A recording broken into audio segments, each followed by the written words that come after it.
Setelah heboh dengan dugaan perselingkuhan antara istri pesepak bola Pratama Arhan, Azizah Salsya, dengan Salim Naudair, kini kembali digegerkan dengan sebuah temuan mengejutkan terkait momen bridal shower Azizah Salsya. Salah satu sorotan utama adalah kue bridal shower yang menjadi bahan perbincangan hangat di media sosial. Pada 19 Agustus tahun 2023, sehari sebelum pernikahan Zizi dengan Pratama Arhan, akun Instagram Anya Erika memposting gambar kue bridal shower yang diberikan oleh teman-teman Zizi. Kue tersebut memuat pesan yang mengejutkan, Azizah jangan selingkuh. Pesan kontroversial ini dengan cepat menjadi viral, memicu berbagai spekulasi di kalangan netizen yang mulai mempertanyakan hubungan antara Zizi dan Arhan.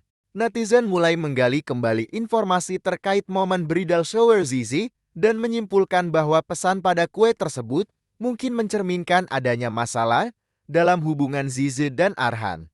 Situasi semakin panas karena Zizi diketahui jarang membagikan momen kebersamaannya dengan Arhan di media sosial, meskipun Arhan sendiri sering memamerkan kemesraan mereka. Hal ini memicu spekulasi di kalangan netizen yang meragukan kebenaran rumor yang beredar. Ketiadaan tanggapan dari Arhan dan Zizi terkait isu ini semakin memperkuat spekulasi dan menambah kebingungan publik. Namun, hingga saat ini, baik Pratama Arhan maupun Azizah Salsya belum memberikan klarifikasi resmi mengenai isu ini, meninggalkan publik dalam ketidakpastian dan terus menunggu tanggapan dari kedua belah pihak. Dalam konteks ini, perhatian publik semakin terfokus pada kisah asmara pasangan ini.